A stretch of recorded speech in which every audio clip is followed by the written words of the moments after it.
across America. Live, this is Point of View.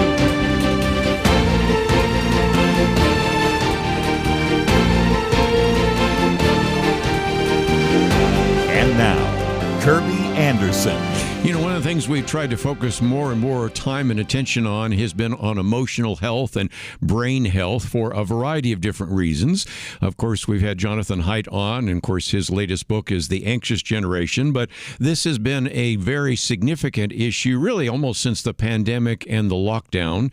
But more importantly, it affects people of all sorts of ages, but especially as we are reaching out to some of the younger generation, believe that is really important, which is why I really wanted to spend some time today in this first hour talking about this new book, The Life-Changing Art of Self-Brain Surgery, Connecting Neuroscience and Faith to Radically Transform Your Life. It is written by Dr. Lee Warren, and I'll give you his background in just a minute, but the foreword by somebody we have interviewed and think very highly of, and that is Dr. Daniel Amen. So if we are concerned about this issue of brain health, that I think is really important. And I might just mention that this particular book has been actually endorsed not only, of course, by Daniel Amen, but by our good friend Max Lucado, who's dropped by many times, Mark Biderson, J. Warner Wallace, to mention just a few, as well as Michael Egnor, who we've had on before talking about brain health, and Sharon Dirks, and even our good friend Lee Strobel. So there are all sorts of individuals that are aware of this book. Came out a few months ago, and we wanted you to know more about that and to hear, in some respects, the 10 Commandments of Self-Brain Surgery. But the author is Dr. Lee Warren, a neurosurgeon and an award-winning author. He is an individual that was an Iraq War veteran, but also came back with PTSD. If you know some of his story, know of the loss of his son. He talks about that in his book, I've Seen the End of You, and even talks about how Lisa and them dealt with that, and hope is the first dose. So there are certainly things he's written about in that regard. He also is an individual that, of course, has been speaking to this issue of neuroscience, faith, and really just daily practices we need to be engaged in terms of having a healthier and better and happier life. So, Dr. Warren, thank you for joining us today here on Point of View. Kerby, it's an honor to be with you. Thank you. Again, I guess I need to have you tell a little bit of your story, because that is key, because you've always heard, physician, heal thyself. And of course, you have been through some of this yourself. This has been helpful to you. You start your first chapter by telling a very riveting story, which I'd been familiar with before, of an individual that was the only physician on a trip to Antarctica, recognizes that he has the potential of dying of exploded appendix, and has to do surgery on himself. And in some respects, even though you're talking about these principles for others, you've applied many of them to yourself, haven't you?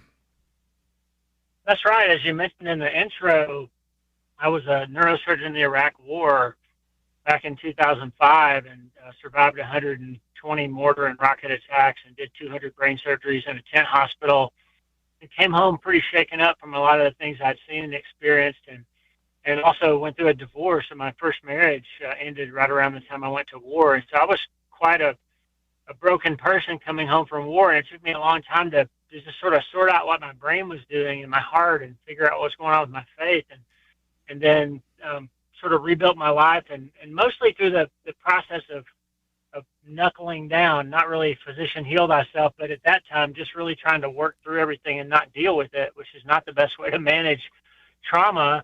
But then I remarried. Lisa and I blended our families, and we worked together to really heal, and things looked like they were going really well. And then, as you mentioned, in 2013, our 19-year-old son Mitchell was stabbed to death, along with his best friend, in a crime that has never really been solved. And so we were dealt this mortal wound of losing a child, and that really is when the wheels kind of came off for me. Of what I thought was better really wasn't. And so I write now not from a position of some expert dispensing prescriptions, but really from the point of view of a Christian and a bereaved father and a person who's been through some mental health issues myself, who's been studying this for over a decade now and trying to help people find their way back to hope and faith again when these hard things happen. Might just mention this idea of self-brain surgery isn't a metaphor. It's not even really a self-help plan, but it is really just to begin to think about what is going to be helpful in terms of brain health and how to maybe turn a blind eye or to ignore certain things that you think are true, like feelings and inputs from your brain, to recognize you have a mind. But I think before we even, and I do want to spend a fair amount of time on the 10 Commandments of self-brain surgery, you do have a section in part 2 about the different approaches. And I think that's important because one is nothing can help me. And I guarantee you there are people in our listening audience that certainly buy that, because I go out and get a chance to meet many of our listeners at different radio stations where we broadcast. A second one is, well, maybe something can help me. Maybe science can help me. And then we finally get to, well, maybe God can help me. Can you help us through that? Because if you don't have the right approach, you're probably not going to have the right treatment, and you're not going to be able to see any kind of light at the end of the tunnel. That's right. And I think the first thing that needs to be said is that, traditional neuroscience says that everything about your life is related to what your brain does. And I'm sure you and Dr. Egner had a conversation about this, but we know now really clearly, and I think Christians have always, at least intellectually, known that our brain and our mind are not the same thing. That there's a part of you that's eternal, that's your mind, soul, heart, that's not your brain. And so this idea that we have that everything about you is determined by how your brain works is not true scientifically. It's never been true scripturally. And so when we talk about self-brain surgery, it came about for me when we discovered that if we took what the Bible said seriously and began to examine our thoughts and feelings, and from neuroscience we know that a lot of our automatic thoughts and feelings are not true, as I'm sure Dr. Amen has said to you before, then we can understand that we have a responsibility to take those thoughts captive and begin to operate from that mind-down perspective. Then neuroscience comes along and shows us that the fact is, if you can switch your approach from believing that your brain is in charge of you and having to react to what your brain does and what you feel, then you can begin to get in charge of it, and your brain will structurally remodel in response to what you're thinking about. And so if the question is, how do we do that, then surgeons have what we call approaches, which are the ways that we think about a case or a surgery that we're going to do. How do we position the patient? What kind of techniques are we going to use? What sort of technologies and tools are we going to use? And one of the things that marks a really good surgeon is not that we're always correct in choosing the right approach, but that once we recognize that approach isn't working well, right, we have the character to switch to a different approach. Mm-hmm. So I use that setup in the book to say that all of us have some kind of worldview. All of us have some kind of approach to how we handle adversity or difficulties or even normal everyday things. And if you get to a point in your life where you start to think, hey, the way that I tend to react, the way that I tend to respond, the way that my brain tends to push me around isn't helping me. It's not helping me in my marriage. It's not helping me with my kids. It's not helping me with my family or my body even, or I'm choosing responses like drinking or something to take my mind off of it, and that's not helping me. We'll take a break and talk a little bit more about that. Dr. Lee Weld Warren is with us, and we're going to spend some time talking about life-changing art of self-brain surgery. That coming up right after this.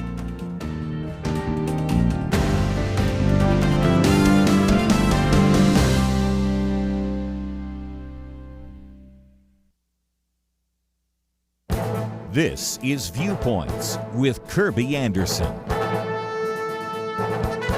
Christian Snyder began his column with 3 dad jokes. Wasn't exactly sure why he did that until he explained that they were written by Claude, one of the most popular artificial intelligence programs. The title of his column was, Did a Human Write This Column? We all know how a dad joke is created. We think of a way to turn a phrase to get our kids to groan or laugh. By contrast, Claude has no brain and no children who will roll their eyes at the joke. It is possible that Claude merely found the jokes online and recycled them.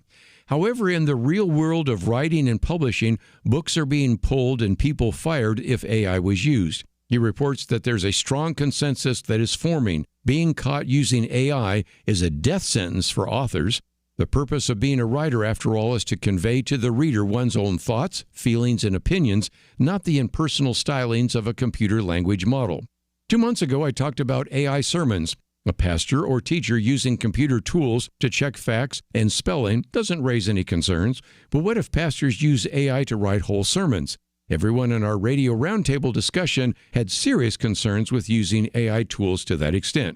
This brings us back to the question, who wrote this? We've had ghostwriters. I remember one radio host at the end of an interview with a prominent author saying, "Great book. Someday I'd like to interview the author." At least it was one human writing something for another human. And fortunately, we're already reading material written by Claude, ChatGPT, Grok, and Gemini. I fear that it will be increasing since AI has been unleashed upon the world, and I also fear that there's no going back. I'm Kerby Anderson, and that's my point of view.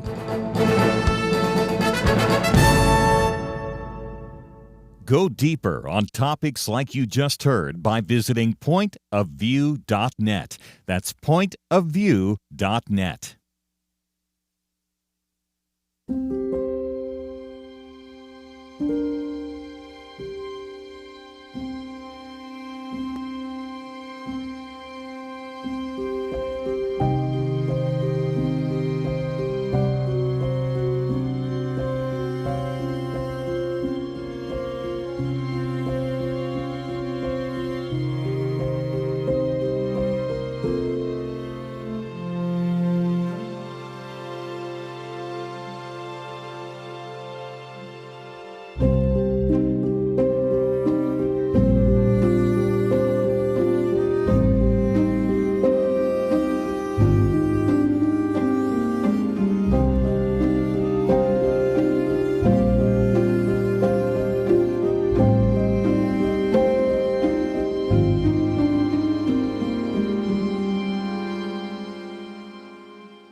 You're listening to Point of View, your listener-supported source for truth. Once again, we are privileged to have with us today Dr. Lee Warren. I might just mention we do have a link on our website at pointofview.net. It is wleewarrenmd.com. Don't have to remember all that. Just click on the picture there. You can find out more about him, his book, the podcast, some of his courses, and contact him if you would like to do so. We have information about the book, which has been out a couple of months ago, and certainly you can get it in hardback and Kindle. So lots of great resources. But Dr. Warren, we were talking about the approaches, and it does seem to me that sometimes we only come to a biblical worldview as a last resort, and that, I think, is part of the problem because we recognize that science and faith are coming together. We just yesterday had Dr. John West of the Discovery Institute on. We, of course, just mentioned recently having Dr. Michael Egner on and others. If anything, science is coming back to the fact that we shouldn't put faith in one category and science in the other. The two work together, don't they? Absolutely. In fact, if you think about it, science and faith both purport to be uncovering truth over time, but Scripture is pointing straight at it all throughout history, and science is constantly arcing towards it. Because if you really think about it, we hardly believe anything scientifically that we thought to be true 100 years ago. Science is constantly updating, changing, but Scripture never has to. And what we're learning from 21st century neuroscience, when we can actually image people's brains and see what their brains are doing, is that everything the Bible says about how humans are best to flourish and live turns out to be true on the neuroscience side, and now we understand why it's that way. So science and faith definitely are not enemies. It's just that faith has kind of had bad PR from the last couple of hundred years. Well, that's what we can get into, because I wanted to spend a significant amount of time on what you call the 10 Commandments of Self-Brain Surgery. But you begin with talking about needing some guiding principles, because some people might say, well, why do we need all of these? And that's kind of important, too, to begin to understand why we would even want to begin to set forth these guiding principles. That's right. So every discipline of science or any philosophy or anything else, even faith, there's tenets of how we approach things. The theologians talk about hermeneutics and the way that you study Scripture and having some guardrails around the way you make decisions, and that's true in science too. That you need to have some principles of how you operate. And so since our son died, and I've been studying how the mind and brain work together with faith to help people flourish, I've figured out that there are some principles that we can derive from both neuroscience and faith that will sort of help you keep from falling into the ditch on either one side or the other as you try to navigate your life towards, hope and happiness and all those important things that we lose sometimes when we go through big things. So that's one of the guiding principles. I might just say that, first of all, you say, if the way my brain works is not helping me, I need to change from patient to doctor and do something about it. So, again, for people that want to take notes, they can number 1 to 10, but number 1 is I must relentlessly refuse to participate in my own demise. That one seems obvious unless you have actually spent time counseling individuals. That's a short chapter, but it's a reminder that, even Jesus, when he comes to one individual who's paralyzed, they said, what do you want? And do you want to be well? You think, well, of course he does. Well, no, sometimes we like being the victim. Sometimes we just actually are participants in our own demise. So that's why you thought that should be the first commandment. That's right. Well, it's the first day of medical school. They say don't commit malpractice against your patient. First, no harm is our oath that we take. And if you think about the fact that you actually are in charge of these structural changes that your brain can make to help you get better, then the first step is not to do things once you're aware that they're going to harm you. And so, again, using substances to numb yourself and not deal with the real problem, choosing thoughts and behaviors that are leading to bad outcomes in your family or with your kids or with your colleagues. Those are things that end up harming you and not helping you, and yet we so often dig into them and we don't realize that we're participating in our own demise. Well, second commandment is one that we just alluded to. I must believe that feelings are not facts. They are chemical events in my brain. Now, it's been fortunate that we've had some different programs on arguing from a variety of different individuals, whether it's J.P. Moreland or whether it's Michael Egnor or a variety of others, that the brain and the mind are different. So we start with that assumption, but that's important because sometimes for people, if I have feelings, well, those become facts. And use the example, if I pull out a letter from my mailbox and it says Internal Revenue Service, we already start reacting, don't we? That's right. Well, there's a couple of things. And the third commandment actually goes right along with this one. The thoughts are not always true. And we know from neuroscience now that about 2/3 or so of the automatic things that you feel or think in your body in response to certain stimuli are either inherently negative or are just misleading or sometimes just frankly false. And so that means a huge amount of what you feel and think isn't true. And if you go around kind of building your life, reacting to everything your brain tells you as if it's true, then you're going to spend a lot of time undoing things, apologizing for things, paying fines if you react the wrong way to certain things. Like there's just a lot of harm that comes out of our society. If you look at it, especially right now, we're telling our kids, honor your feelings, you do you, live your truth, things like that. But neuroscientifically, we know that your truth isn't always the truth. And so we need to develop a mechanism of being curious or sometimes even cynical about those automatic thoughts and feelings instead of just reacting to them. And that helps you, again, avoid your own demise. Automatic thoughts also get us into, I've talked about this before, people that have a panic attack. They may not really need that. They really not necessarily are in danger, but the autonomic system takes over, maybe because you don't have as much cortisol or whatever it might be. And so your heart is racing fast when there's really no reason for it. So it's just a reminder of that. So let's keep moving, because the fourth commandment, which I think gets into some of the bigger issues, and that is, I must believe that my mind is in charge of my brain. And that, I think, is the, if you will, kind of the tipping point, or one of the tipping points I noticed in your 10 commandments, because that's the one you have to mentally get over to recognize that even though your brain is telling you something that's incorrect, you have a mind that can counteract it or simply ignore that. But explain that if you might. That's right. Well, so it's really important to understand that what we know clearly from neuroscience now counteracts a lot of what we've been taught for many years. Most of us have been taught that what we are is the product of the genetics that we inherited, the parents that raised us, the situation we were raised in, and the circumstances that we encounter, traumas and tragedies and all those things. That our whole society, and the therapy culture especially, is built around this idea that if you got the wrong genes or the wrong folks or you went through the wrong stuff, then you're just sort of going to be messed up and you have to manage that. What we know now clearly, and this is not controversial, but we know it clearly from neuroscience, is if you change your thinking patterns, your brain begins to structurally change in real time, almost within seconds, certainly within minutes. That there are structural, measurable changes in your brain activity, and your brain becomes different than it was before. So this idea that you're stuck with the brain that you have has never been true. That's why the Bible tells us to take every thought captive, renew your mind, things like that over and over in Scripture. These are basically self-brain surgery commandments to say, hey, your mind can change your brain. And so if your brain isn't helping you, use your mind and let God help you. Let the great physician help you operate on your own brain and make it better than it was before. That's what the fourth commandment is. Understand and believe that your mind and your brain are not the same thing, and mind is supposed to be in charge. Well, again, you talked about that idea of taking captive because, in Colossians 2:8, it talks about the fact that we should not be taken captive by the world and by false ideas. Instead, we see in 2 Corinthians to be taking every thought captive. So I see it as sort of a zero-sum game, and that is if you allow the world or your brain to tell you what is reality, then you are going to be, in a sense, subject to it.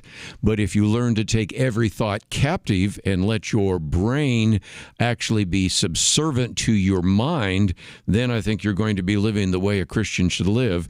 So very important. We're coming to a break, but I thought I just might mention in the fourth commandment there, where we're talking about this idea of mind and brain, you also give some very good warnings. Number one, wear a helmet if you're on something with wheels. Avoid substances like alcohol that are toxic to the brain. Give your brain good nutrition and proper supplements. Again, those are the kinds of things that Daniel, Amen, and others have talked about. So I do want to take a break, and when we come back, we will continue looking at some of the commandments. We've only worked our way through the first four, and of course, this book not only goes into that, but also gives you all sorts of very good self-brain surgery procedures. So I wanted to sort of set the foundation and give you a chance to know more about that as well. But if you find yourself saying, well, I'd like to know more about Dr. Warren, we have, again, a link to his website. It's very easy to remember. It is wleewarrenmd.com, but if you don't want to write all that down, we have that right there. There's a place where you can find out more about his podcast, his books. He has a newsletter, courses, all sorts of other great resources. And if you scroll down a little bit further, you might be able to find this book in your local bookstore. But if not, it's been out for a few months, and we give you an opportunity to get it either in hardback or Kindle. Let's take a break. We will continue looking at life-changing art of self-brain surgery right after this. It almost seems like we live in a different world from many people in positions of authority. They say men can be women and women men. People are prosecuted differently or not at all, depending on their politics. Criminals are more valued and rewarded than law-abiding citizens. It's so overwhelming, so demoralizing. You feel like giving up. But we can't. We shouldn't. We must not. As Winston Churchill said to Britain in the darkest days of World War II, never give in, never give in, never, never, never, never yield to force, never yield to the apparently overwhelming might of the enemy. And that's what we say to you today. This is not a time to give in, but to step up and join Point of View in providing clarity in the chaos. We can't do it alone, but together, with God's help, we will overcome the darkness. Invest in biblical clarity today at pointofview.net or call 1-800-347-5151. Pointofview.net and 800-347-5151. Point of View will continue after this.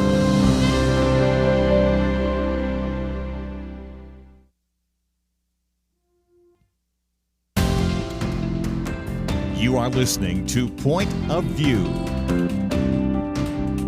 The opinions expressed on Point of View do not necessarily reflect the views of the management or staff of this station.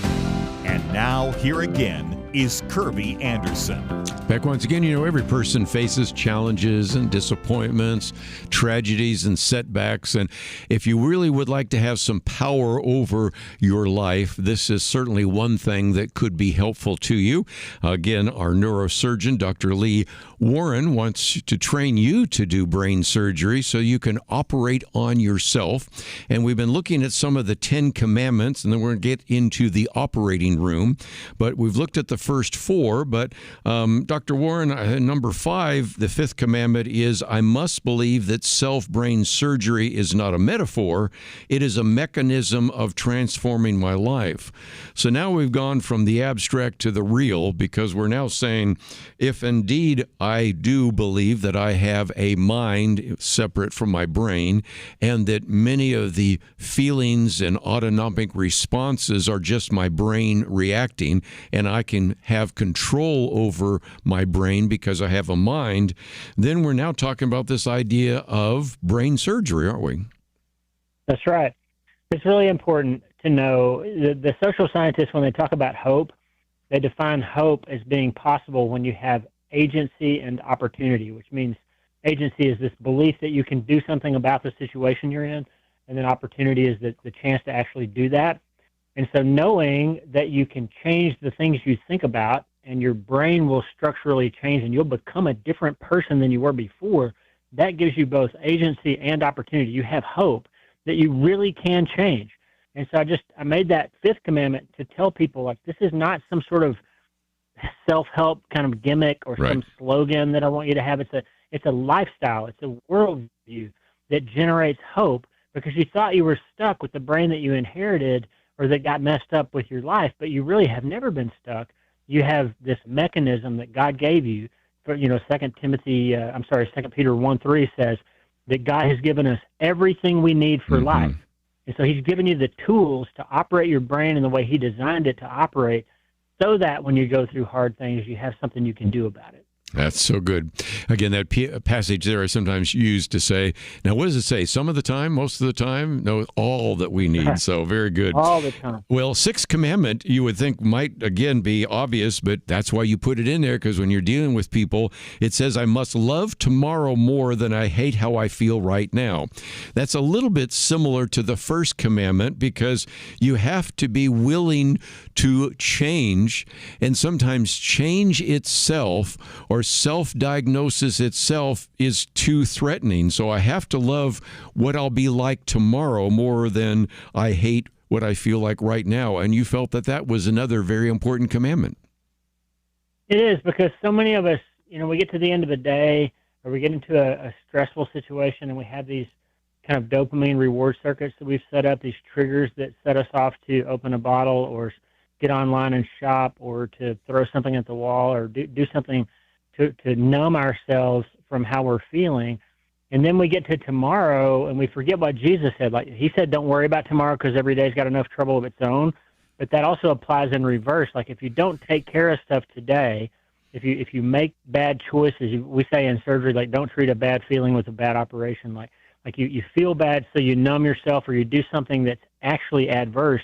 And then tomorrow you pay sort of a tomorrow tax, because now you've got the original problem, whatever problems tomorrow is going to throw at you, and you feel bad, or you spent too much money, or you sent an angry text and you got to deal with that, or something happened because you sort of didn't love tomorrow enough to manage today in a way that's going to help you tomorrow. And that's why that commandment stands on its own. Well, in the 7th one, I love that. I must stop making an operation out of everything, or sometimes we say, don't make a federal case out of something that's not a federal case. And you even have a quote from Max Lucado, where Max Lucado says, I can be the air traffic controller of your mental airport. You can occupy the control tower and can direct the mental traffic of your world. And I love that illustration. You can be an air traffic controller of your mental airport. I think that is what people need to believe, and sometimes they just think that they're a victim of their own circumstances. That's right. And the idea here is that people overcomplicate things. What we know from brain science now is that your brain really, in terms of your mental energy, your brain really can only do one thing at a time. You can only really think about one thing at a time. And so when it feels overwhelming, because all these thoughts and feelings are rushing in, and you feel overwhelmed or overstressed, you can remember, hey, I can take a deep breath, I can engage my parasympathetic nervous system and slow my heart rate down, and I can choose which thought I'm going to interact with right now, and I'm going to deal with that one first. Is it true? Is it not true? I'm going to manage that, and then not let all these other things pop in and make me feel like all the air traffic is coming at me in a way that I can't control, because you really can control it. You just have to practice it. The eighth commandment is one that gets into generations, and I love that because you quote from Gina Berkmeyer, who says, you can either pass on your healing or you can pass on your hurting. The eighth commandment is, I must not perpetuate or start harmful generational thought or behavioral issues in my life or my family, because oftentimes hurting people hurt others, and individuals that have become victims victimize others. And so if nothing else, to stop that chain in your life is really key, isn't it? That's right. There's two things that are relevant here. One is this idea from the Old Testament of what we used to call generational curses. God says, I'll send the sins of the father on the third and fourth generation. We always read that as kind of a threat, like God's going to hurt your kids if you make mistakes. That's not at all what he means. He's giving us a warning that the things that we do in our lives, the things that we encounter, they're passed on to future generations. We know now from really good human research with Holocaust survivors, for example, that when your great-great-grandparents went through something really stressful and hard, down to 4 generations, you can be born with an abnormal hormonal neurochemical response to stress, which means that things that happen in your lifetime can affect your future generations. And this is why we see, alcoholism is passed down, abusive things are passed down often. And if we recognize that the good news about that science that I just quoted is that those things can be unwound and changed in one generation. So if you do the work, you got something from your family, and it's always been how it is for your, this is how we are in my family. Of course, I yell when I'm mad. That's how it is with my family. If you recognize that's not helping you, the good news is if you do the work to change that, you can pass on healthier gene responses. This is called epigenetics, where your genes don't change, but the way they're turned on and off do.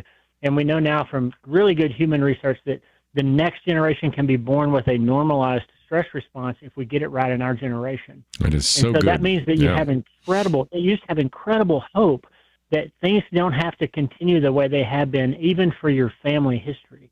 And again, they always used to think that once in one generation you can't break the chain or the pattern. And now, Carlos, we know a lot more about that from science. Which brings us to the 9th commandment. I must believe that I'm getting better at what I'm doing. Now, you've got a number of graphs and charts in there, but just as the idea that even if some days it seems like 2 steps forward, 1 step back, you need to at least have that hope and belief that things are getting better because you're applying some of these principles. That's right. There's a thing called neuroplasticity. Yes. And that's this thing we know from the brain now, that when you persist with a behavior or a thought, that your brain begins to structurally remodel around that and make that a more automated response. And so that means that the way you've been doing things for a long time has created a bunch of automations, and you have come to believe that that's just how you are.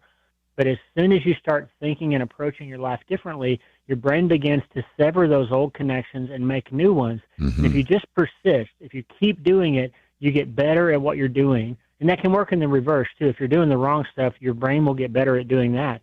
So just persist and keep it up, and eventually your new automatic response will take over, and you'll become the person you're trying to become with God's help.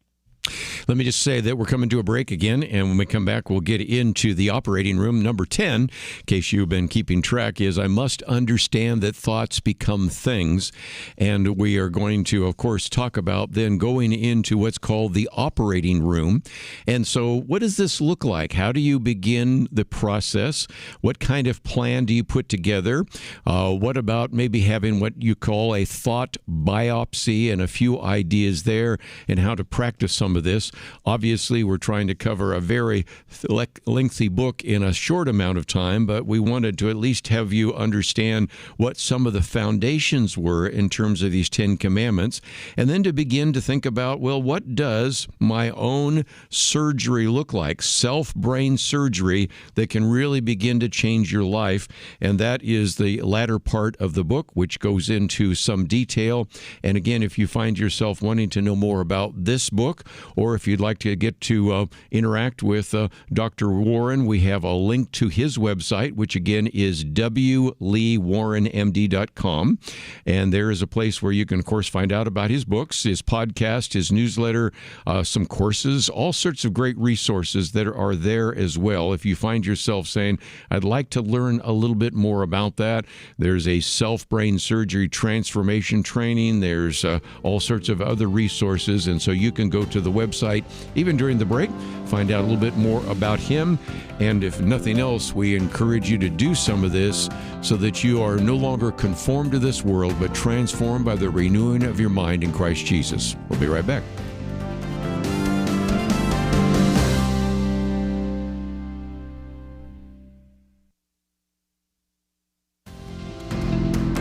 You're listening to Point of View, your listener-supported source for truth. Back for a few more minutes with Dr. Lee Warren. The book is entitled The Life-Changing Art of Self-Brain Surgery. Might just mention that there are 26 chapters to it. And of course, we haven't covered all of that. There are 6 appendices, and the first appendix has 15 points. I imagine that Dr. Warren has always been an overachiever, but that appendix, for example, has, when you're feeling sad and depressed, or when you're feeling maybe dealing with chronic pain, or where you're feeling lonely and isolated, grieving, or whatever it might be. But Dr. Warren, first of all, we're in the operating room, which is part 4 of your book. And in some respects, you use an illustration. That is, if you had a disease, you want to get a good diagnosis. If you're dealing with a brain issue, you'd want to do a brain scan. And so in some respects, what you're talking about is maybe not necessarily physically, but certainly mentally, you are going through the same process to do a self-evaluation, so then you can do self-brain surgery. That's right. We call this the thought biopsy. This is, as a surgeon, of course, I'm always using surgical ideas to convey my thoughts. But if you came into my office, Kerby, and you said, "Hey, doc, I've been having headaches," if the first thing I said was, "Let's go do radical brain surgery and radiation therapy and chemotherapy," you'd think, wow, it was crazy, right? You say, no, wait, we should do a scan, we should do a biopsy, we should do something other than some radical thing that might not be the right treatment. And yet oftentimes in our lives, we have a thought or a feeling or a situation, and we just react to it blindly and often create a lot of trouble for ourselves instead of getting information first. And so the thought biopsy is a nod to this idea that we know from neuroscience now, as we said earlier, a huge amount of what we think and feel turns out not to be true.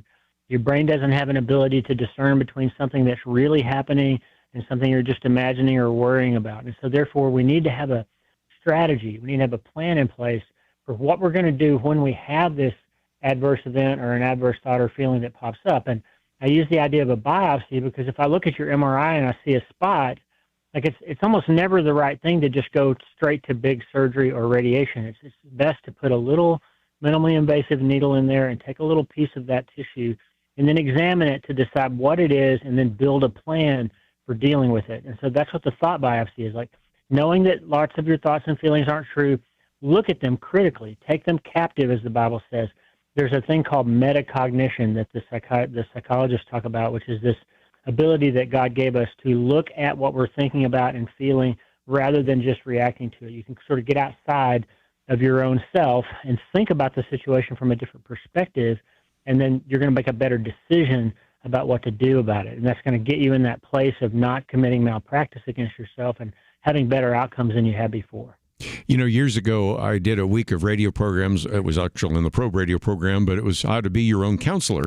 And an individual even drew a cartoon of one individual sitting on like a Sigmund Freud couch and the other individual looking identical, asking questions. But that's really what you're talking about. I mean, are there certain recurring thoughts? Are there certain negative thoughts or shame-provoking thoughts? Or there's a tendency for you to be anxious when you're in a situation or when certain thoughts appear? And in some respects, certainly, I am not against people going to licensed counselors who have a biblical worldview, but I think there is a real place for doing a good self-diagnosis, even if you go to a counselor, so that you don't spend so much time trying to look for that. You can begin to identify, as you said, with a biopsy or a scan, if you will, mentally, what is happening and maybe figuring out how that surfaced in your life in the first place.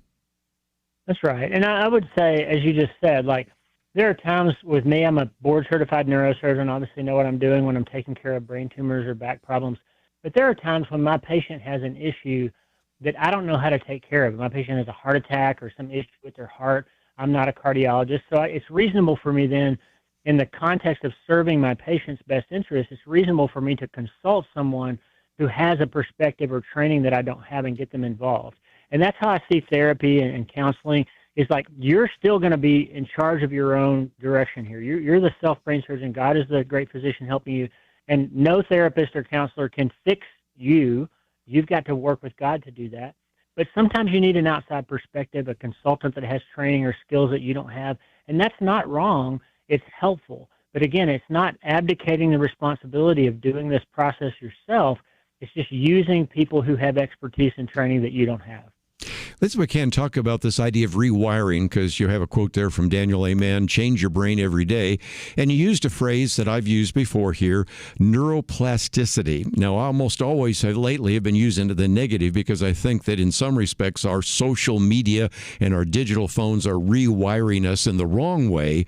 But the good news is because of neuroplasticity, you can literally rewire for radical transformation. And that's one of the chapters in your book. That's right. So neuroplasticity is a process in the brain that is happening every second of your life, whether you direct that process or not. So if you don't operate from a mind-down perspective, then neuroplasticity can work against you. Because what it happens, as we said earlier, that when you do something repeatedly, your brain gets better at it. So if you are constantly reacting to negative thoughts and feelings, if you're constantly reaching for a bottle or some sort of surrogate for your feelings, if you're constantly lashing out or being angry or giving into an emotional state that's harming you or your family, your brain is going to get better at doing that. You will automate those things because of neuroplasticity. But the good news is, as soon as you direct your brain to do something different, neuroplasticity begins to work in your favor. That's how God designed you. And that's why Romans 12:2, as you mentioned earlier, Romans 12:1 and 2. Romans 12:1 says, present your body, which your brain is part of your body, to God as a living sacrifice. That's worship. To give your body to God is worship, and that's a brain process. And Romans 12:2 says, don't be conformed to the pattern of this world. What's the pattern of the world? Is obey your heart, follow your feelings, live your truth, all that kind of stuff. But rather be transformed by the renewing of your mind. So Romans 12:2 is the process by which we renew our mind and get neuroplasticity working in our brains to help us instead of hurt us. Might just mention that you end by even giving a wonderful story of an individual who actually did benefit from this, how self-brain surgery saved my life. But just before we go, I wanted to mention, and I've mentioned a number of times, that you have a website, wleewarrenmd.com. Of course, we have that link on the website there. But as people go there, if they would like to know more, not only about your books, but your podcast and your courses, all sorts of great resources are there. And that's one of the reasons why we wanted to have you on today, so that people know that getting the book is a good start, but also connecting up with you might be helpful to them as well. That's right, and we love to interact with people. There's a community of people that are now calling themselves self-brain surgeons all around the world. We talk about it on the podcast and newsletter. We got some training materials out there, as you said. And so the book's just the beginning. It's kind of the handbook, and you can go a lot of ways from there. Just get to the website and get started on your own self-brain surgery journey. Well, Dr. Warren, I appreciate you being on the program today. Thank you for writing the book. Thank you for giving us an hour today to hear about that. I know you probably have a busy practice, but again, we appreciate you being on the program. And just as we wind down this first hour, let me just mention that, again, we bring this to you because, let's face it, all of us face different challenges, disappointments, setbacks, difficulties of some sort or another. And I think it is important that we learn how to live above some of the reactions that are created by this busy, fast-paced, frenetic lifestyle that many of us are part of. So again, we think that there are lots of ways in which you can do some self-surgery on your own. Don't necessarily say that you shouldn't go to counselors. You certainly should seek out those who can provide help, but some of the work you can do, and certainly even if you go to a counselor, they're going to give you assignments and work for you to do anyway. So I think these are very important principles. And again, one last time, the book is entitled The Life-Changing Art of Self-Brain Surgery. Dr. Lee Warren has been with us. We're going to take a break, come back with more right after this.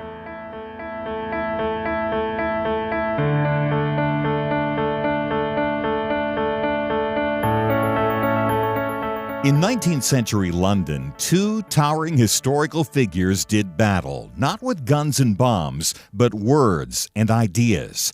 London was home to Karl Marx, the father of communism, and legendary Baptist preacher Charles Spurgeon.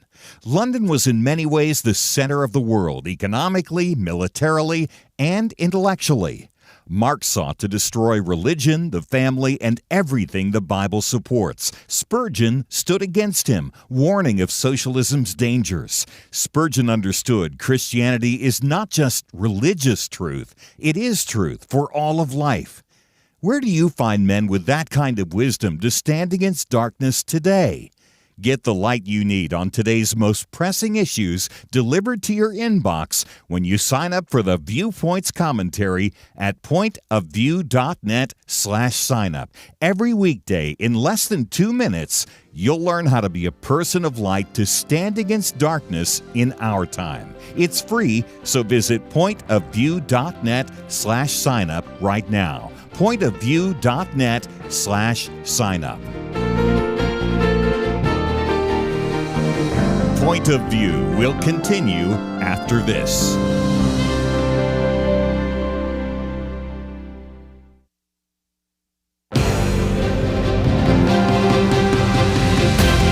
Across America, live, this is Point of View.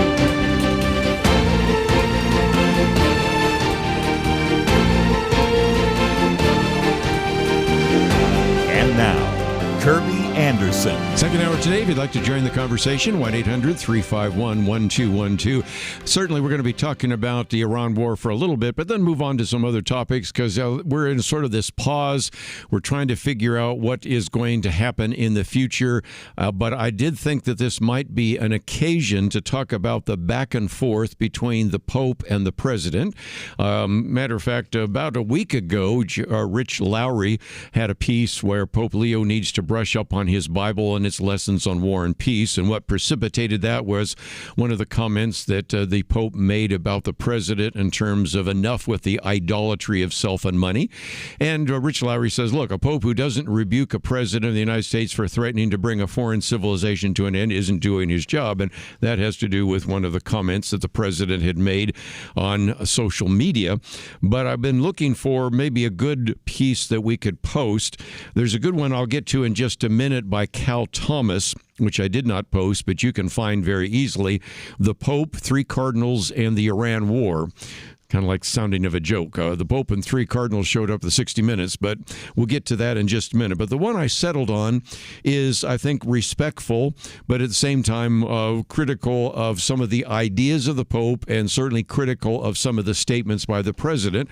And that comes from our good friend Joe LoConte. We first met him years ago when he was working with the Heritage Foundation, and he's, of course, been with a number of organizations. And it's entitled The Pope, the President, and the Pacifist Illusion. First of all, let me just say the outset, I'm not being critical of Catholics, I'm not being critical of the Pope, but I am looking at these ideas because a lot of times people say, well, how should I think about these? And the ongoing back and forth between the President and Pope Leo really began when we were talking about what was happening in Venezuela. Of course, it continued on in terms of the issue of deportation over the issue of immigration and has really reached kind of a new, if you will, height in terms of back and forth as it relates to what is going on in Iran. But Joe LoConte put it this way: during the height of the Cold War, the struggle between totalitarianism and democratic freedom, the West was united by a trio of political and religious leaders characterized by intellectual seriousness and moral courage. Who is he talking about? I lived through this, but I know some of you younger only maybe read about it in history books, if there. We're talking about Margaret Thatcher, Ronald Reagan, and Pope John Paul II. As a native son of Poland, the pontiff played a critical role with the help of Reagan and Thatcher in confronting, of course, the Soviet Union. And it's a reminder that there are times in which, quite frankly, the popes in the past, in this particular one, have been very successful, but at the same time, what we have now is something where there's a great deal of division. Now, before he even gets into the Pope, he acknowledges, and I'll just read it, the president's insulting rhetoric aimed at the leader of the world's largest Christian denomination demeans the American presidency. So obviously, he takes on Donald Trump. But I want to move on because he says, yet for all that, he says, the statements by Pope Leo and the Vatican about the Iran war beggar belief. If taken at face value, the Catholic Church is led by a man who appears to abandon 1,500 years of Christian moral theology about war, justice, and the problem of radical evil. Because the argument that the Pope was making, and I'll give you the direct quote, is that military action will not create space for freedom or times of peace, which come only from the patient promotion of coexistence and dialogue among peoples. Well, that's just not true. I mean, as a matter of fact, Joseph Locanti says the statement is not only patently false, it is, as he says, morally repugnant to anyone acquainted with the history of 20th century, and then goes through Adolf Hitler and the Pope at that time and a variety of others, and is concerned that the Pope seems indifferent to what we call the Christian war tradition. Matter of fact, we have a booklet on just war, and we can maybe disagree about how to apply those principles of just war, but I think it is something that would remind us, going all the way back to Thomas Aquinas and others, that teach that nation states not only have an option, but maybe in some cases a moral obligation to use lethal force to punish or prevent greater evil. Now, what comes down to this is, do you think that Iran was a threat? Let me now, for just a minute, digress from this piece that we've posted to point out that if you have been watching, for example, I'm going to quote 60 Minutes in just a minute where we had the three cardinals, but there was another piece on 60 Minutes where they ask a nuclear expert how close really was Iran to being able to develop nuclear weapons. And the bottom line is everybody agrees, I don't think this is up for debate, that they were enriching and had enriched uranium up to about 60%. By the time you get to 90%, you have weapons-grade nuclear material. And the argument was made at the time, first in 60 Minutes, and then it happened again last night on CNN. So two different individuals, not necessarily fans of this administration, nevertheless both acknowledged that this 60% could get to 90% pretty quickly within a week or two. Now, they also hastened to then add, just because you have nuclear weapon material doesn't necessarily mean that you have a nuclear weapon ready to fire to destroy Israel.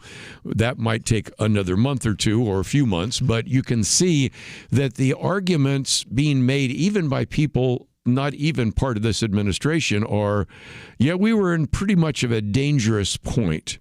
And so, as again, Joe Locanti points out, the Iranian regime was bent on acquiring nuclear weapons to destroy Israel and blackmail the West. And he says the Pope can raise legitimate questions about whether U.S. military action against Iran meets the criteria of just war theory, but that is not actually what he has done. When we come back from the break, I'll give you a couple of the points he makes, but the point I'm making is that if we are at least taking seriously this as a threat, this is why there was an action taken. And when we come back, I'll also do want to take into, for just a minute, not only what the Pope has said, but the fact that perhaps some of you, even if you haven't watched the 60 Minutes piece with the three cardinals, maybe will hear about that. And I think it's certainly helpful to have these kind of articles on the website, pointofview.net, so that you can read them for yourself. Again, I tend to go through sometimes 3 or 4 page articles within a couple of minutes at most, and it is worth taking the time to read them in their completeness. But these are resources which are right now being debated in the background as we begin to figure out what the next steps are in terms of this war with Iran. So we'll come back and spend just a few more minutes talking about this and then move on to many other issues. If for no other reason than the future head of the Federal Reserve was in front of Congress today, and we're going to talk about what that might mean for us and some of the economic issues. So we have a lot to cover today, but let me come back and just finish off a few other comments about the Pope and the President right after this.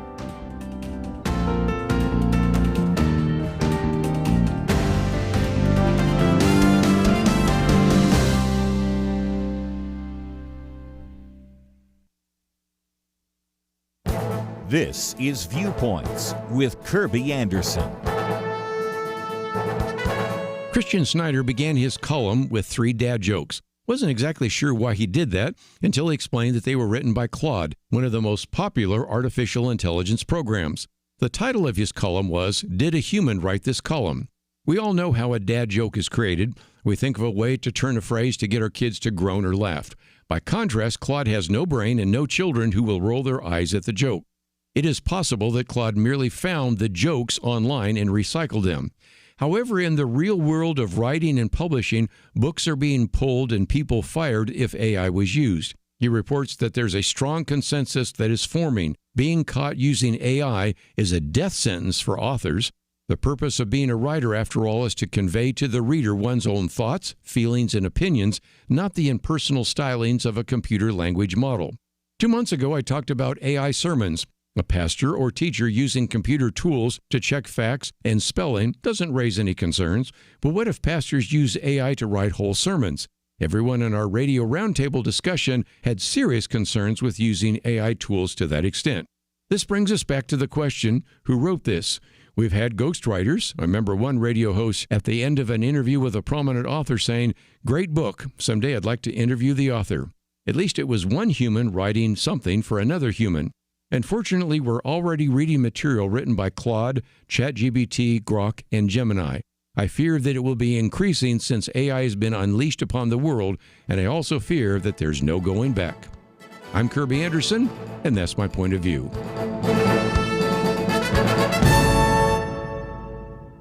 Go deeper on topics like you just heard by visiting pointofview.net. That's pointofview.net.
You're listening to Point of View, your listener-supported source for truth. Back once again, one of the articles we've posted for you today by Joseph LeConte, The Pope, the President, and the Pacifist Illusion.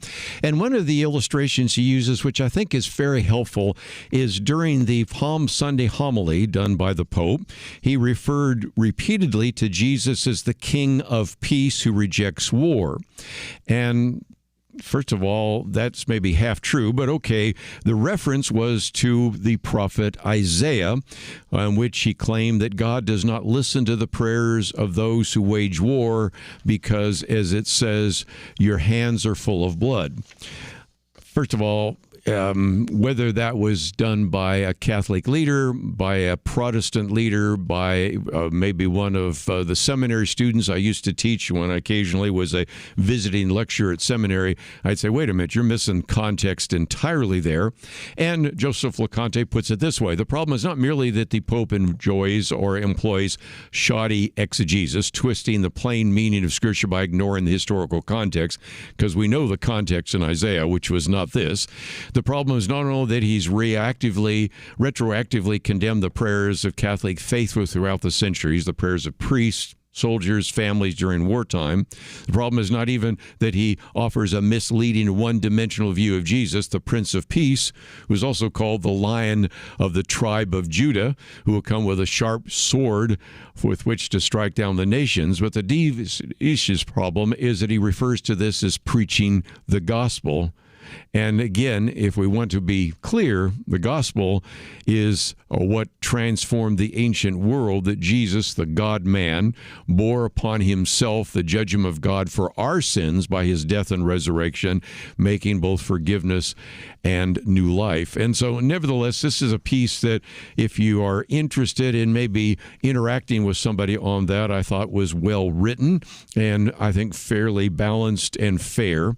Also, I will commend to you at least a piece by Cal Thomas, because he points out, for those of you that either saw it or have heard about the 60 Minutes piece, where you had three cardinals of the Catholic Church that appeared last Sunday on 60 Minutes, and I was only aware of the background of some of those more recently because of the writing of the Catholic author Robert Royal, who's been on the program. It's been a long time since he has. But he points out that these three archbishops, one from Chicago, one from Washington, D.C., one from Newark, Robert Royal points out that none of these three hold offices in the U.S. Bishops' Conference, never been elected. And as a matter of fact, they're sort of likened to the squad of U.S. politics.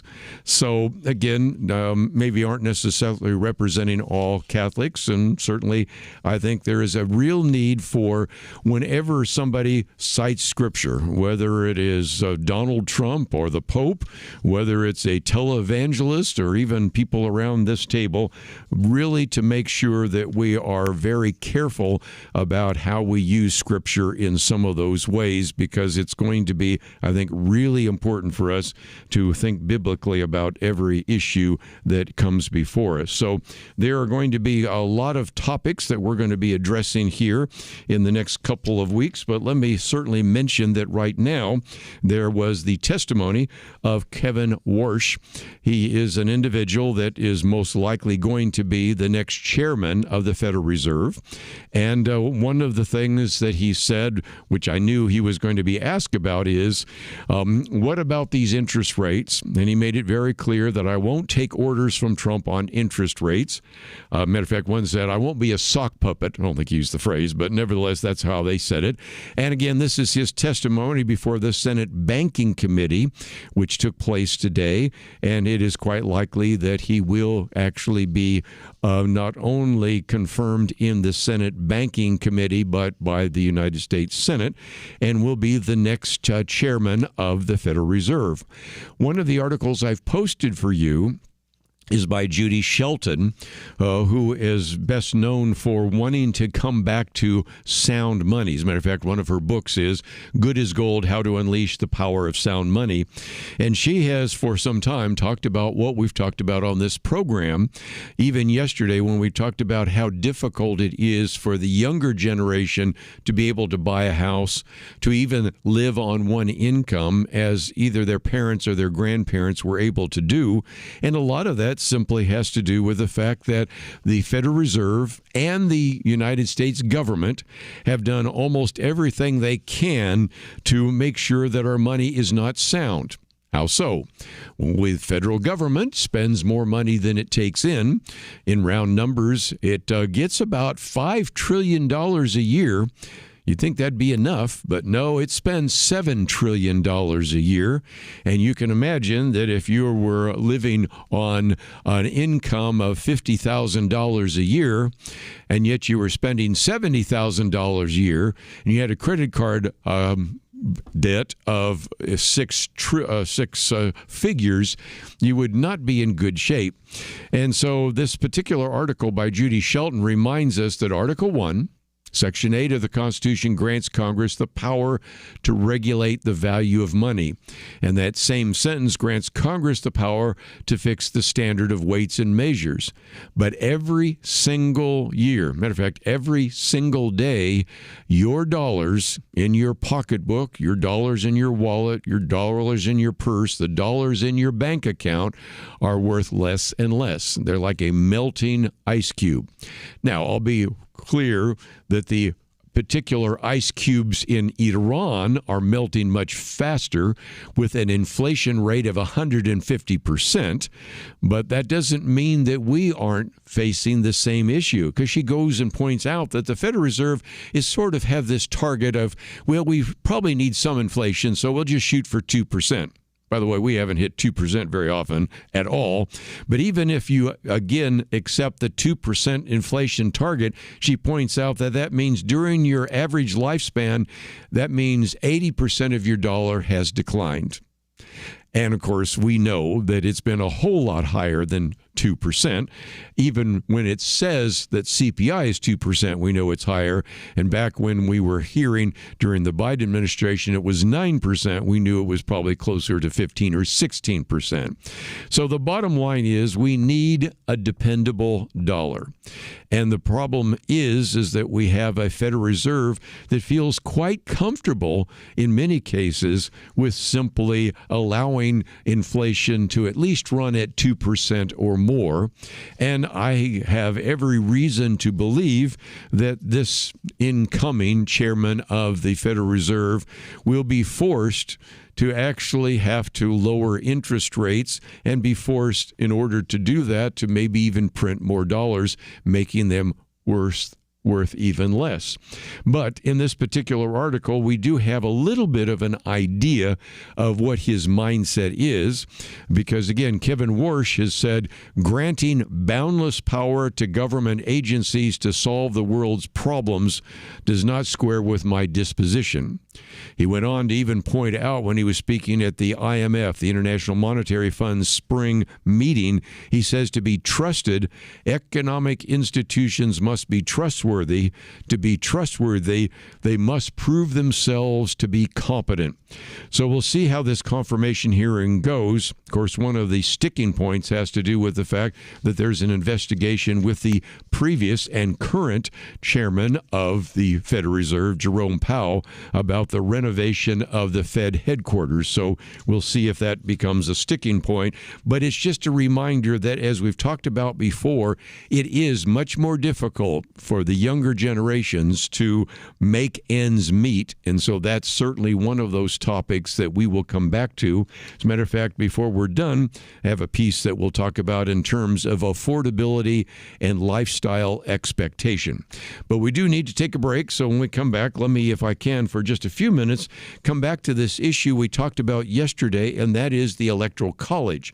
Because not only today was there a hearing about the incoming chairman of the Federal Reserve, today is when Virginia votes on whether or not to certainly allow for the remarkable gerrymandering of some of these congressional districts, which took place under Abigail Spanberger, who is the governor there. So I want to talk about how what is happening in Virginia could also affect the Electoral College. Because as I pointed out yesterday, if you were listening, the Electoral College is going to be perhaps even more and more likely to be pro-Republican and less Democrat because of something we talked about even a few days ago, and that is the great migration of people moving from blue states to red states.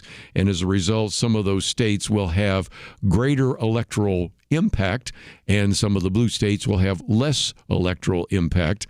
And so one of the things being proposed is find a way to completely upend the Electoral College. So we'll come back and talk about that right after these important messages.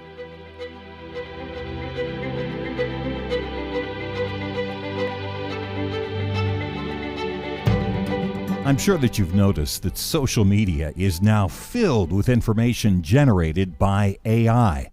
Dramatic descriptions of politicians and music stars supposedly making statements about a current issue, leaning into the microphone, looking into the lens, opponents silenced. It's powerful, it's riveting, and it's all lies. Even several national television networks were recently found using enhanced pictures, meaning manipulated, falsified, literally not giving a true picture. So many liars, so much deception. Where can we turn for truth? Right here. From Kerby and the team at Point of View, we need your support. Please join the Point of View Truth Team today with a monthly gift of $30 or more. Together, we can shine the light of truth and dispel the darkness and deception of this day. Give now at pointofview.net or call 1-800-347-5151, pointofview.net, and 800-347-5151. Point of View will continue after this.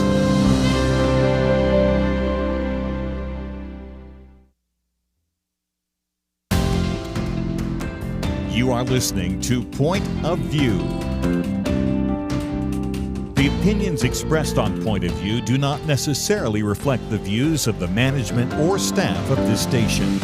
And now, here again is Kerby Anderson. Back once again. Let's see if we maybe can do something might put a smile on your face. I don't know. I certainly have been a great fan of The Far Side. You might remember Gary Larson and all the different cartoons he wrote. And as a result, it was interesting that our friends at Babylon Bee today have this batch of cruise ships just fulfilled a Far Side joke by sailing at full speed through the Strait of Hormuz. Now, to understand the joke, you have to go back to Gary Larson, who had this cartoon, and in it you have some people that are on a cruise ship, and it says, through a gross navigational error, the Love Boat streams into the Strait of Hormuz. And then you got the people partying on the Love Boat, and then you've got some Iranians that are looking like they're about ready to sink the Love Boat. Well, that was the joke of a Far Side cartoon from, I think somebody said it was back in the 80s, was it? Probably something like that. But it turns out that I think it is 4 different cruise ships that sailed at full speed through the Strait of Hormuz and were not stopped, because the other day one of the cruise ships was stopped. So first of all, I don't know how the cruise ships got stuck in the Persian Gulf in the first place, but they were there, and so they cruised through there without necessarily the help of the U.S. Navy. But it's just a reminder that we'll still keep our eyes on what is happening there. But if you remember the old Far Side cartoons, it at least put a smile on my face, even though, of course, what we're talking about is very serious. Sometimes we need the levity wherever we can find it. But let's, if we can, get to an issue I talked about yesterday, and that is the Electoral College. In case you're, again, need some education, the Electoral College is the way in which we elect the president. This was a compromise so that, again, both small states and large states would have some kind of impact. If we simply had people elected by the popular vote, then most of the candidates would probably never go to New Hampshire, probably never go to Iowa, probably never go to a variety of other places around the United States, because they would simply go to the population centers. And I think wisely, at the time, they wanted to make sure that candidates wouldn't just go to Boston and Philadelphia. They would be forced to also be national presidential candidates, and I think there's some wisdom to that. Well, today in Virginia, there's a vote on this Democratic Governor Abigail Spanberger's attempt to try to jerry-rig the various congressional seats. We'll see how that finally takes place. We'll announce that tomorrow. But something else has happened in Virginia as well, and that is the governor has signed legislation that enters Virginia into what's called the National Popular Vote Interstate Compact. Now, when I first started writing my commentaries, it was back in 2007, 2008, I wrote about that then because it was an attempt which was originally initiated which would say that if you can get enough states to agree, what they would then do is say that no matter whether the state votes for a candidate or not, the state will ignore how that particular people in that state voted and instead will cast their electoral votes for the winner of the national popular vote. Now, this does not get implemented until you get enough states who carry 270 electoral votes. But the bottom line is, over time, we've been paying attention to this, and now Virginia has the potential to enter into that compact, I should say, with now a number of other states that have joined, and that would be Maine, Minnesota, and Colorado, all states where we broadcast right now. And so you have the possibility of, in some respects, the individuals in the particular states actually having their vote disenfranchised. Let's say, for example, in the state of Virginia, maybe they vote for Donald Trump in the state, but in this case, maybe Joe Biden wins the popular vote. He did not. But let's take a better example. Maybe he wins the state of Virginia, but the popular vote was won in that particular case by Hillary Clinton. They would not vote according to how the state voted, but they would vote according to the popular vote. This is sort of an end run around no longer having an electoral college, and it is still something that is probably still a little bit farther off. But one professor began to run the numbers and said, look, let's look at these other states where we broadcast as well. Michigan, which has 15 electoral votes, could actually sign that. Pennsylvania, which has 19 electoral votes, could eventually sign that. Wisconsin, which has 10 electoral votes, could possibly sign that, and Nevada with 6. And that would then put the 270 electoral votes within reach. Now, if you think about that, most of those states, matter of fact, all of them are, if you will, swing states. So for that to happen, you would have to have what we could call a Democratic trifecta. That means Democrats would have to control both houses of the legislature and the governorship. And thus, you would then end up, if you had all of those, 272 votes out of 538. And so as a result, the compact on its own terms would go into effect. Let me just add something that is not in this article per se, but implied, and that is you would be disenfranchising a number of individuals from a particular situation that is written into the Constitution of the United States. I do have a feeling that even if you could get to that requisite number of 270 electoral votes, which would then theoretically implement the compact, that it still could be challenged and would be challenged and could be overturned by the Supreme Court. But we'll see. And it just illustrates again that these are really significant issues unfolding right before our very eyes. And you can understand why, especially many of the Democrats are pushing in this way.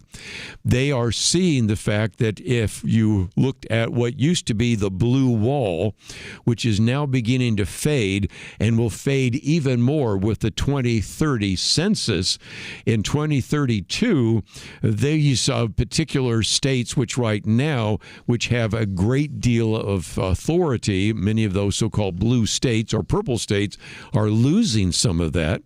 And so I think it is quite possible the Supreme Court could also look at the fact that the Constitution limits the ability of states to enter into binding agreements with other states without approval from Congress. So this may still be more of a threat than a reality, but you can see, as we pointed out yesterday, the Electoral College is changing dramatically because more and more of those Electoral College votes are moving from California, from Illinois, from New York to places like Florida and Texas and Arizona. And so you can begin to see that this is sort of an end around the Constitution and just one more attempt by Democrats to see if they can find a way to begin to make it more favorable to them. As, of course, Abigail Spanberger, is the governor of Virginia, is trying to do all that she can to maybe even make Virginia a one-party state in which it is dominated by Democrats.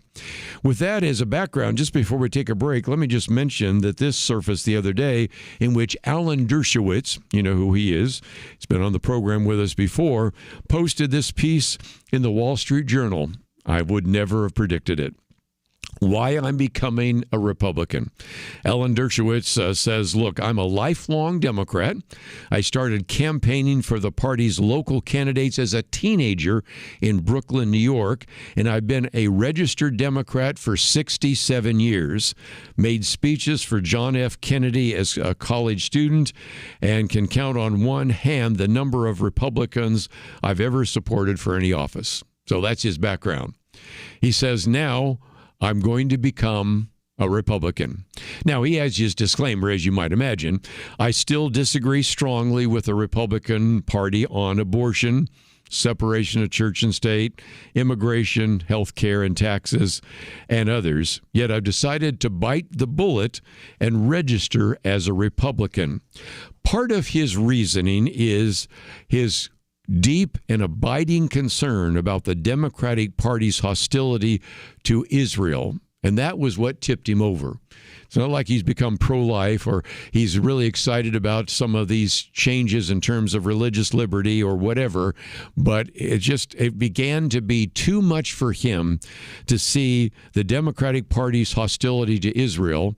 And with the exception, really, of Senator John Fetterman of Pennsylvania, hard to find too many other individuals at the national level. Of course, you could also talk about Josh Shapiro, who's the governor of Pennsylvania, who's Jewish. Too many individuals that are supportive of the nation of Israel. So you heard it here first. Alan Dershowitz, been on the program with us before. Why I'm becoming a Republican. Didn't see that one coming. We have more to cover. We'll do that right after these important messages.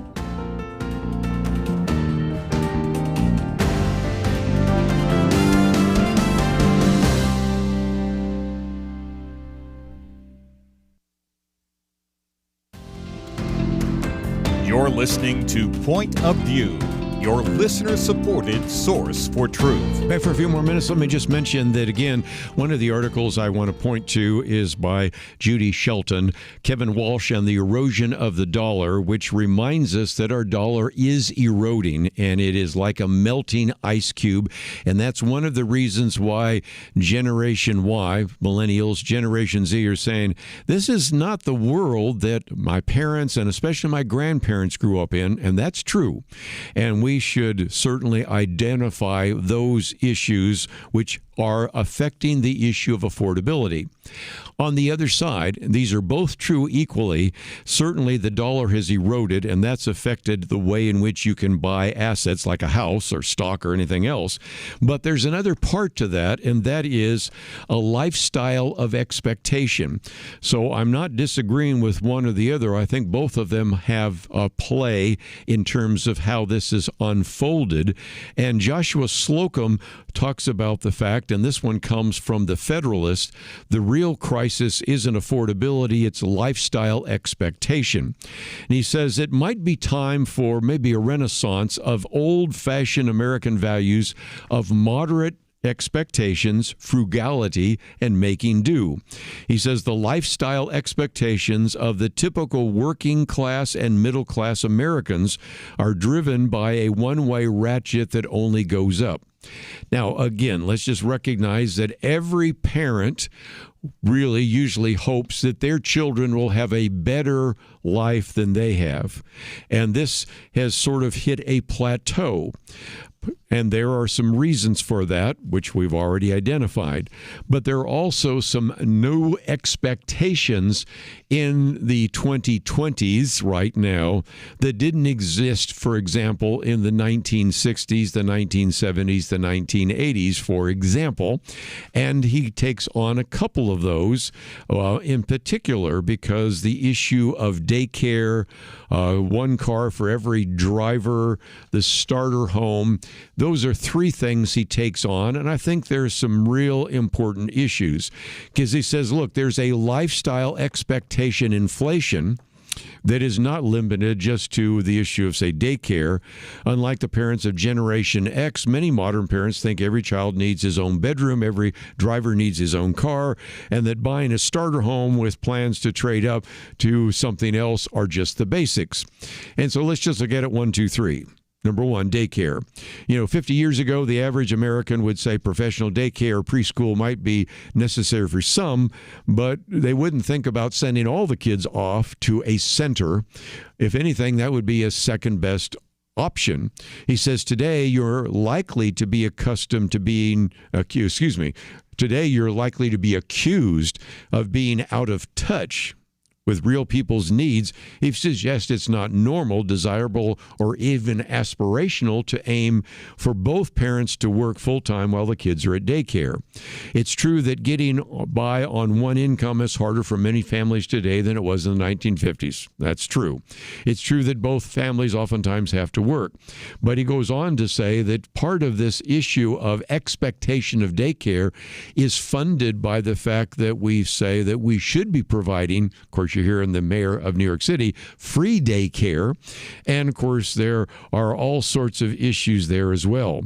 So he says, is America ready to have a back to basics discussion about how child care is what we used to be calling parenting, and it used to be done by parents? Of course, I know some have volunteered their parents, so now the grandparents are taking care of some of those kids. But one of those issues is daycare. And as we pointed out the other day with the John Stossel piece, daycare is getting more and more expensive because of all the regulations being placed upon some of these daycare centers and making it even more difficult to even make ends meet. Number two, he talks about the starter home. I can relate to a starter home. I was thinking the square footage here of the studio and the offices here is about the square footage of my first home, my starter home, which is decades ago, obviously. But again, the term, he says, starter home itself sounds odd to many in middle or old age. Anyone born in the 1950s through the 1970s remembers a world in which most families bought a home and stayed put because that was it. But now he quotes from Rocket Mortgage, which says, today's starter home is a new forever home for many people, transforming the home buying journey into investment for the long term. And again, the author of this, Joshua Slocum, says, only a millennial or younger, maybe Gen Z, could write a home buying journey with a straight face or propose that buying a modest forever home was a new idea. And again, he points out the fact that there are reasons why it is harder and harder for some people to buy homes. And he goes into 2 paragraphs documenting some of that in terms of land use and zoning restrictions, which at the end, which comes from the House Committee on Oversight and Government Reform, leads to, quote, unaffordability and the dearth of starter homes on smaller lots. So those are the first 2. The third one, real quickly, is the idea of at least 2 cars in every drive. Some of you remember the now quaint term, the family car. I remember that. We had 1 car. And if we as a teenager needed to drive somewhere, even to basketball practice, you had to make expectations to figure out how that is. Yet more and more, there is the expectation that you should have a car for every person in the household, and began making that argument. And this is, again, made from one of the courtyard urbanists who says, in suburbs, every adult and every teenager needs a car. In a walkable urban neighborhood, you can easily get away with 1 car per household, but you can't, of course, implicating in the suburbs. And again, Joshua Slocum says, is that really true, or is that just maybe modern expectations which begin to suggest that every person that has a driver's license at the age of 16 needs their own car? Well, I suspect that if you were to sit down and talk with some of the older listeners to Point of View, the people with gray hair or no hair at all, they'll begin to talk about how some of these expectations were not expectations they had in the 50s and 60s and 70s, but they've become kind of expectations now in the 2020s. And I think it's just a reminder once again that maybe we are dealing with some real problems with affordability because of the declining value of the dollar, which then makes assets cost more because it takes more dollars to buy those assets, which is why it makes it more difficult for people to get into homes. But there's some other issues with affordability, which are related to regulations, taxes, but also just maybe some lifestyle expectations to think about as well. If you'd like to read the piece, very well written. And again, it's just a reminder that we will continue to address many of these economic issues. But just before we wind down for today, let me just mention again, we have a take action item, which if you haven't contacted your 2 United States senators, they need to hear from you about safeguarding women from chemical abortion. My Viewpoints commentary today is all about artificial intelligence, written by a very good piece by Christian Snyder about, did a human write this column? And he starts out, interestingly enough, with a couple of dad jokes, which were actually written by Claude. So many times we have to wonder whether or not what we read, see, and hear was written by a person or written by a computer. We certainly have to wonder sometimes when we see some of these deep fakes and artificial intelligence-generated graphics, whether they're really true. So as we will always continue to talk about economics, we'll also continue talking about this issue of AI. That's all we have for today. Once again, I want to thank Megan for help engineering the program. Steve, thank you for producing the program. We'll see you back here tomorrow, right here on Point of View.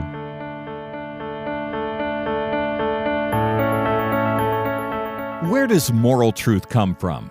According to 58% of Americans, individuals determine moral truth. A quarter of Generation Z says society determines moral truth, and morality can even change over time. Only 42% of Americans believe that truth comes from God. I don't know about you, but I find these numbers extremely troubling. It really is a crisis of truth, and that crisis has consequences. Look at society. Evil is called good, good called evil. People with biblical beliefs are called bigots, or worse, they're canceled. But there is hope. The Bible promises the truth will set us free, and that's why Point of View is relentless in our commitment to the ultimate source of moral truth, God's Word.